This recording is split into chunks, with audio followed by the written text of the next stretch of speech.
você é investidor da Jalles Machado, você se deparou com esta situação aqui. Uma queda de 39% na sua cotação, considerando, claro, apenas esse último um ano. E muito você deve estar se perguntando, tá, primeira coisa, será que é uma oportunidade? Será que eu devo comprar mais? Será que eu devo vender? O que será que eu devo fazer? Aqui eu vou trabalhar um pouco com vocês dos resultados que acabaram de sair, ou seja, os números fresquinhos, e também eu vou trazer um pouco de uma compreensão que você precisa ter caso você pense em investir nessa empresa. Então, vamos entender melhor do que eu estou falando e, claro, para isso eu preciso trazer vocês aqui para minha tela para a gente começar com esse dado que para mim ele é fundamental. Se você bem sabe, a Jalles Machado é uma empresa sucrocoleira, ou seja, ela tem a extração dos seus produtos necessariamente da cana-de-açúcar. Claro, eu sei que também tem o etanol de milho, que eles estão trazendo essa tecnologia também, mas a moagem de cana é o principal fator. E o que acontece?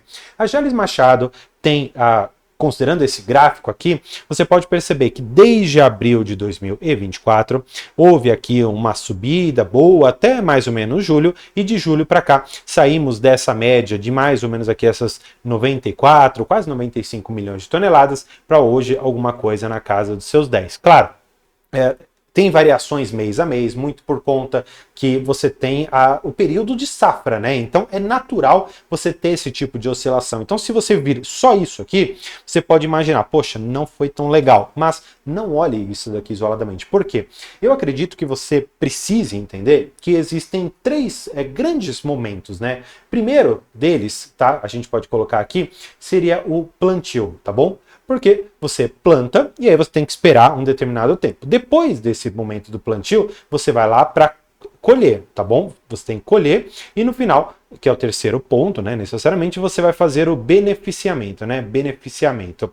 O que significa esse beneficiamento? Ou você tirar o álcool ou você tirar o açúcar. E aí eles, entre aspas, né, viram uma chavinha e essa chavinha faz com que a moagem da cana-de-açúcar vire mais açúcar ou vire mais etanol. Claro, não é tão simples, mas é só para a gente desenhar mais ou menos a estrutura aqui das coisas, tá bom? Agora, eu quero que você dê uma olhada um pouco inicialmente aqui nos números, tá, da empresa, para que a gente consiga depois passar para a mensagem da administração, porque ela tem muita coisa interessante, tá?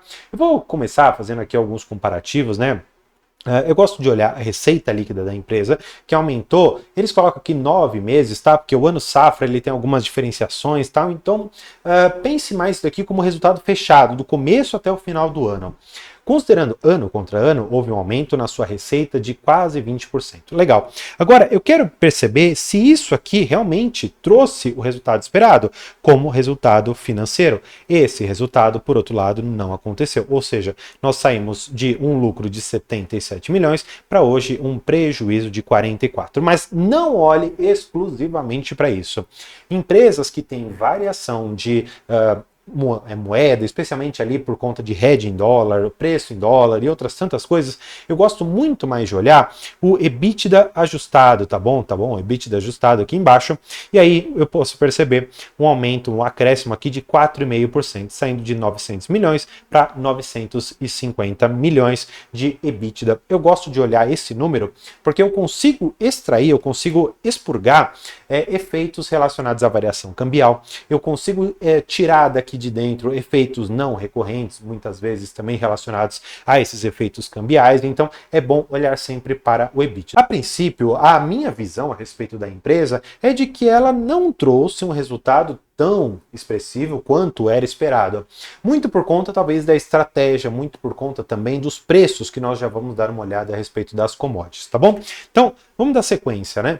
Aqui, um pouco rapidamente, que eles falam sobre a mensagem, né? Eles dizem que o lucro foi, na verdade, aqui teria que ser prejuízo, né, de 73 milhões de reais, é um efeito contábil de marcação a mercado de swap de dívida. Gente, é um palavreado difícil para dizer o seguinte, olha, o dólar variou para cima e por conta de um swap, ou seja, uma troca de dívida, eu acabei tendo uma marcação a mercado dessa minha dívida, só que isso não é dinheiro que saiu do meu bolso. É apenas um efeito contábil, é um efeito só de número, mas não é de dinheiro isso aqui, tá bom? Agora, o que eu acho que é interessante você ver? O lucro caixa, que ficou aqui na casa dos seus 31 milhões de reais, e um EBITDA ajustado, na verdade, EBIT ajustado, de quase 130 milhões, um aumento aqui de 88% em relação ao trimestre anterior, razoável, tá bom? Agora, alguns destaques do período, né? Efeitos não caixa, com marcação mercado, que a gente já falou, né, sobre o hedge e derivativos de açúcar, câmbio e dívida, que somaram esse valor de 325 milhões no ano. Ou seja, se a gente pegasse esse valor negativo que impactou, a gente teria algo bem diferente. A gente teria alguma coisa muito mais próxima aqui de 250 milhões de lucro. Por quê? Porque eu peguei esse 73, tirei esse valor aqui, então teria que jogar para cima, ou seja, 250 milhões seria aproximadamente o lucro do período aqui da Jalles Machado, um resultado não tão interessante, até porque houve um período pior em relação aos preços da commodity aqui para a empresa, tá? Receita bruta cresceu 43% maior do que o trimestre do ano anterior e 17% maior do que o trimestre anterior a este que foi divulgado, tá? Eles falam sobre a retomada da comercialização do etanol hidratado, e aí essa parte foi muito interessante, porque eles conseguiram capturar preços quase que 23% maiores do que o trimestre do ano anterior. E é interessante, nós vamos entender tudo isso, eu só estou passando rapidamente para que a gente tenha esses destaques como alguns flashes aqui na memória, porque depois eu vou destrinchar cada um deles aqui, tá bom? Por fim, a gente vai falar um pouco sobre esse EBITDA ajustado da companhia, né, que eu te falei, ficou em 385 milhões, um aumento de 16% em relação ao ano anterior, com a margem EBITDA de 52%. Ou seja, a gente poderia dizer que essa margem EBITDA de 52% significa que de toda a receita que a empresa tem, aproximadamente metade fica como uma geração de caixa operacional, tá bom? Essa aqui é uma aproximação apenas para a gente ter esse dado, tá bom? Agora, eu quero trazer vocês para outro dado, né, que é a mensagem da administração. Então, vamos para a mensagem da administração, porque tem muita coisa legal para a gente falar. Olha só, primeira delas, né, eles falam sobre que eles atingiram um recorde de moagem na produção de açúcar e realizaram a primeira safra completa da fábrica lá na unidade de Santa Vitória. Outros dados importantes, né? Ali na unidade Jalles Machado, o que acontece? Você tem 3 unidades, já vamos falar especificamente de cada uma, né? Mas você tem a Santa Vitória, você tem a Jalles Machado e você tem a Otávio Lage. De todas essas aqui, eu poderia classificar que a Santa Vitória e a de Jalles Machado foram boas. Agora, a de Otávio Lage teve alguns probleminhas, né? Vamos falar sobre ela especificamente, né? Otávio Lage teve desafios na sua produtividade devido à expansão de áreas de cerqueiro e solo em processo de melhoria que influenciaram os resultados. Além disso, né, ele fala em geral sobre altas temperaturas ao longo de 2024 e uma prolongada estiagem lá em Santa Vitória, que impactaram naturalmente negativamente a formação do canavial e uma produção consequentemente também menor.